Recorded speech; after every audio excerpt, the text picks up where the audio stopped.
Hello and welcome to the Wavelength. We are the mental health podcast designed for digital natives and those who are perplexed by them. In each episode, we explore themes and trends, innovations, and all other things shaping how today's tech-minded generations care for their mental health. I am your host, Dr. Sarah Adler, clinical psychologist, Stanford professor, and entrepreneur.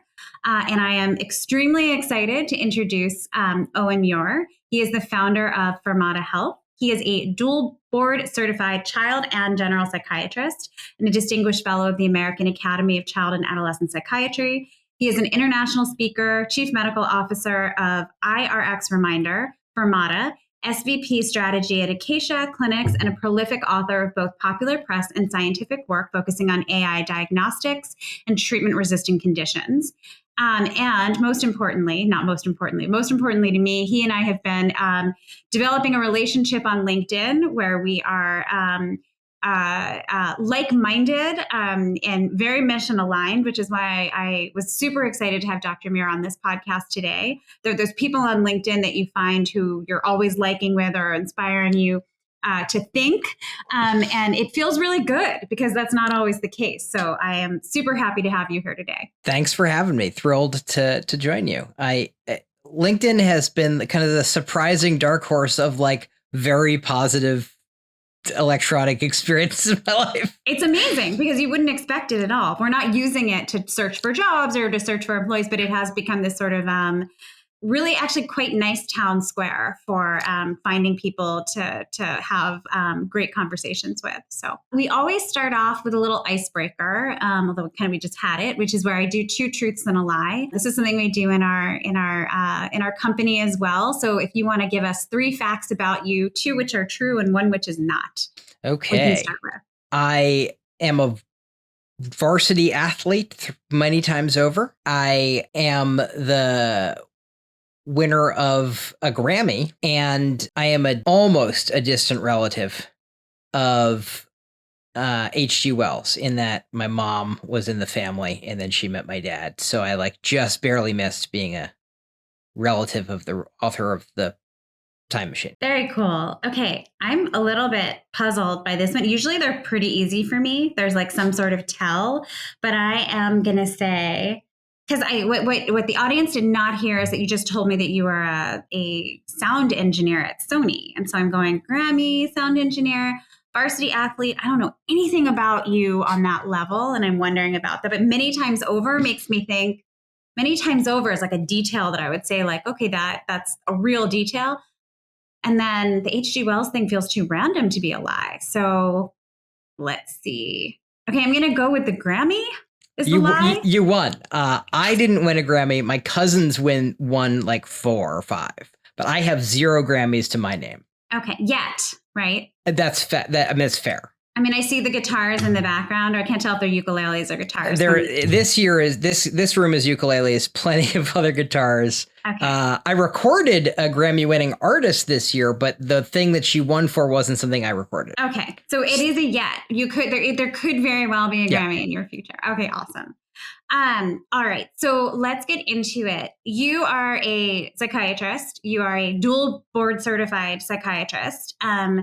You've invested a ton of time in learning about how to medicate people, and yet you have some pretty unique views on medicating people, more so than almost any other psychiatrist that I have talked to, and I've been in the space with psychiatrists for 17 years. So tell me a little bit about that. Tell me about Fermata, what you do there, and why it's really different than sort of standard psychiatry. 2 weeks ago, I published a book called Inessential Pharmacology, and I went to medical school. So the journey for me is I thought I was never going to go to medical school, hands down, nothing about. I intentionally took no pre-medical classes. That was the whole plan. Don't go to medical school was the guiding light of my college experience. And I failed miserably at that. My best friend from childhood skied into a tree, got a massive traumatic brain injury. And I went with him every night for about a year and a half to a Depression Bipolar Support Alliance meeting. And, not unrelated, I have bipolar disorder. And so he knew he could trust a friend to go with him on this journey, and he could. And I didn't feel like I could trust myself to go to medical school. And so I worked to prevent myself because I was so afraid of, oh my gosh, what if I get depressed again? And so many people with depression build their lives around this conceit. Now, ironically, for someone who's as relatively anti-medication as I am at this point in time, it was a medication, in my case, olanzapine, that made it possible for me to complete medical school residency and almost get all the way to fellowship, but not quite. And so on the way to fellowship, I had a depressive episode that wasn't going anywhere. And I got treated with transcranial magnetic stimulation. And TMS is a non-invasive procedure. It's still not approved in bipolar disorder, the problem I have, but the outcomes were very different. It's also relevant that my wife is a child, adolescent, and adult psychiatrist also. So she saw me on that very first weekend. I had gotten a couple treatments. She was still living in Boston, came down for the weekend, and in a really pivotal moment in my life, the practice where I was treated was closed on the weekend. However, my doctor was one of those lunatics who works too hard, so he had another practice at which he worked that was 2 hours away.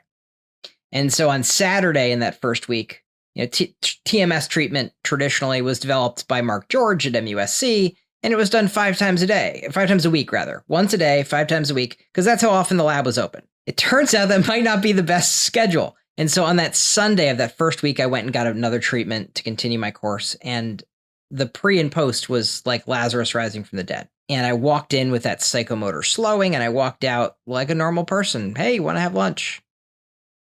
And it was. And it turns out that for many people, medication is, we studied drugs to create a 50% reduction in symptoms.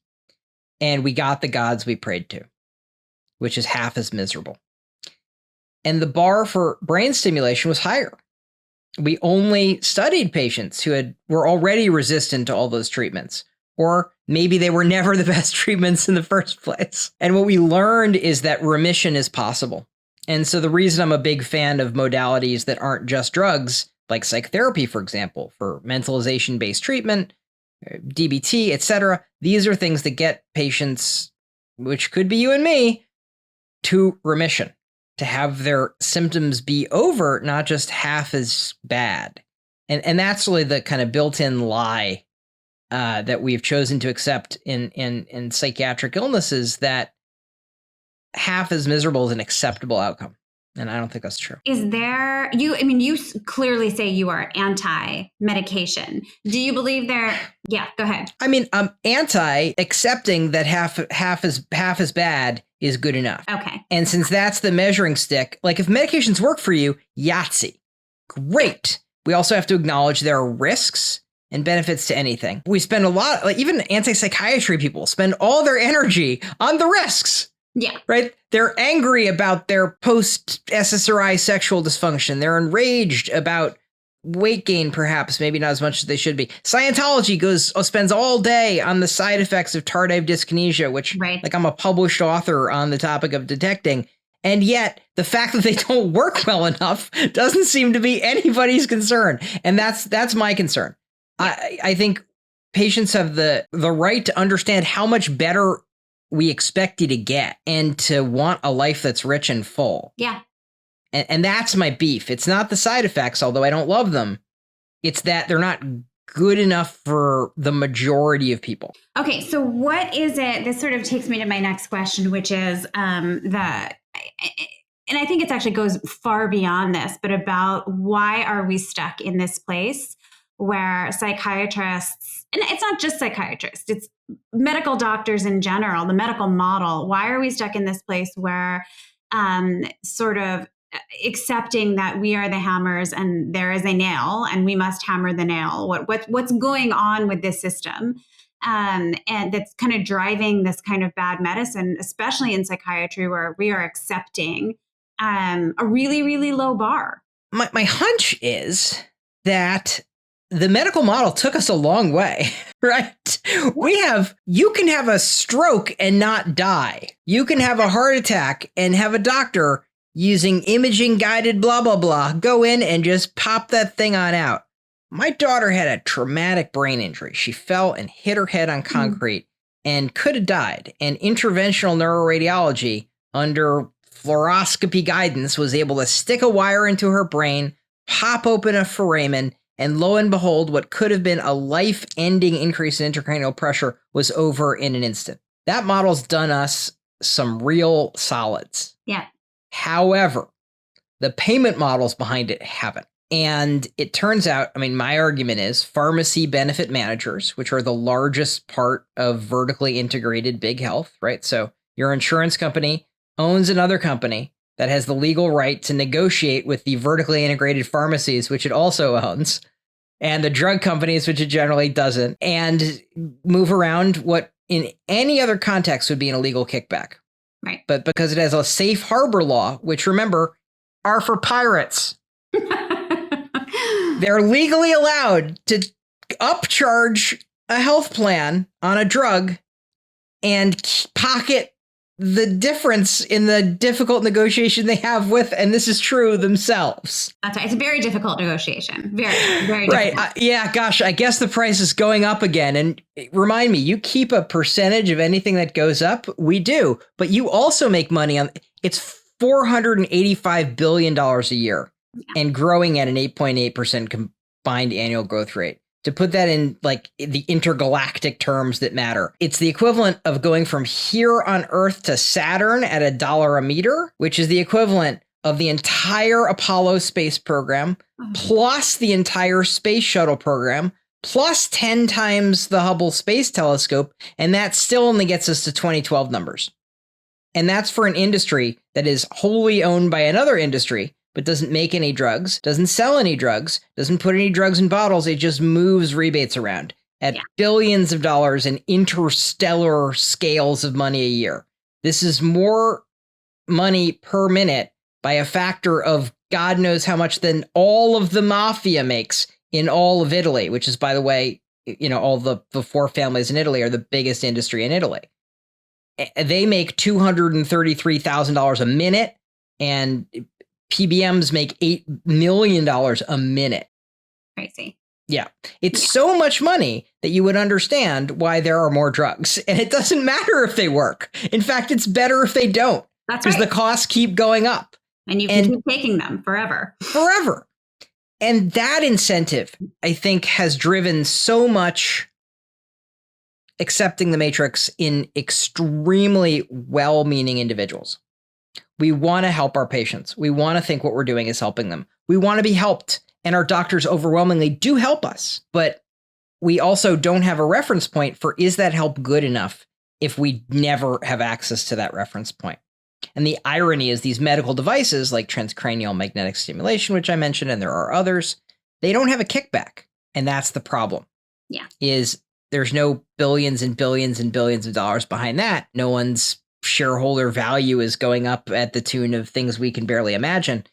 And so it's just, it doesn't compare. So would you actually argue that, I mean, it's sort of a devil's dilemma if you suddenly argue that getting financial incentives aligned for things like TMS, like inviting private equity, inviting entities that can actually invest and align the incentives for TMS would necessarily be a good thing. The devil's in the details there. Sure. And I think different pools of money have different incentives. That's right. And at the end of the day, I think the most aligned incentives here are when we look at real insurance markets, right? So that's right. If you think about flood insurance, it would be awesome if you were also a rain god. And that's what I think a treatment like accelerated transcranial magnetic stimulation with fMRI guidance, where we're getting 79% of people to remission in randomized clinical trials. That's, if you're underwriting the risk of depression when you can cure it. Yeah. You want to do that if you're a real insurance company. The problem is most health insurance companies are not holding the risk. That's right. They're just owning the upcharge. Well, that's because ultimately insurance companies are, their businesses float. They're banks. They're not actually businesses. In some cases, literal. Yeah, quite literally. Yeah. Yeah. And so ironically, I think it's secondary insurance markets, some of the most kind of hard-nosed people on earth. I was the keynote speaker at the Society for Actuaries in 2020, one of my shining moments, talking to a room full of math nerds who I deeply respect and who frankly had better ideas about how to fix healthcare than healthcare professionals. And so I think it's some alignment of people who are very serious about risk and numbers and where the real risk lies, and physicians who want to be freed up to heal their patients. And then we would just never make the choice to select the 9th more expensive drug. That makes no sense. It makes no sense whatsoever. And I think it is the actuarials who are the geniuses in the field, because they're the ones who are looking at the data and they're doing the probabilistic. They're the ones who are creating the probabilistic models to see how do you actually drive down episode of care? How do you actually get ROI on these interventions? But the reality is that even those are not the right incentives that are aligned with their bosses. So, right, who again are more interested in the float. Well, it depends where, because you can make more money on the float at the same time. If your probabilistic models work. That's a heady concept that I would have. I feel like it would be a very hard thing to explain to the healthcare execs to change. Health plan execs. Ironically, there's some of them who get it immediately. If you live in Hobbiton and you're tall, it's an impairment. You're going to bang your head on the door. And I'm friends with a number of people who run health plans. They're my readers. They're sometimes my personal friends. They get it. And yet the freedom of motion they have inside their organizations is limited. Especially in the behemoths, right? You can't do $9 billion a quarter in profits at United Healthcare. Don't go messing with that. Nobody is more important than that quarterly earnings report. Yeah. No one person. And anything that derails it, get out. It's just not, you can't do that. And so ironically, it's a ripe space for innovation if you see it for what it is, which is getting people well could be aligned with more profits, but right now isn't. It's just not. Yeah. So what do we do? I write a humor newsletter daily. Yeah. And the funny part of that is it's been remarkably effective at driving change. Interesting. So we have a national coverage policy for OCD, transcranial magnetic stimulation treatment, with Cigna, one of our major payers.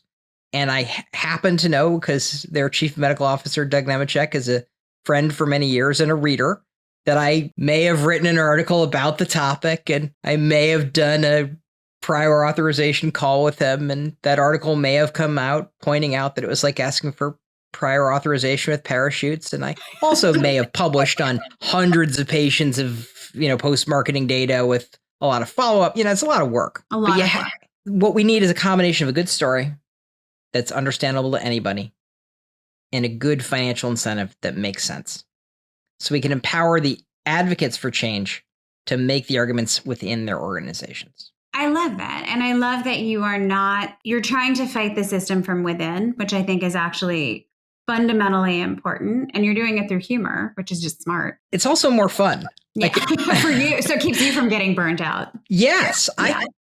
I can't tolerate writing another science paper. It's boring. No. Okay, there is so much more I want to talk to you about, but we are out of time.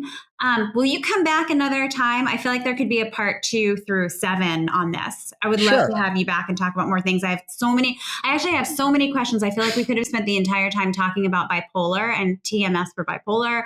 I didn't even get into my ADHD questions. There's more about hormones, so much more I want to talk to you about. Thank you so much for joining me. Thank you for having me. In your bio, I did not shout out your where to find you on where's the best place to find you, and also the name of your newsletter, which I think everyone who is interested in healthcare should be reading. TheFrontierPsychiatrist.com. It is on Substack. Like the Avalanche's song, The Frontier Psychiatrist, but you make it plural. On LinkedIn, Owen Scott Muir is my name. On a variety of other platforms, on the most amusing of which is my TikTok. I'm afraid our time is up. Perfect. But the Substack is where I do most of the writing. And Fermata Health is .com is my website for my practice here in New York. I also work at Acacia Clinics in Sunnyvale, California. I got a bunch of gigs with folks I love to work with. It's a blast.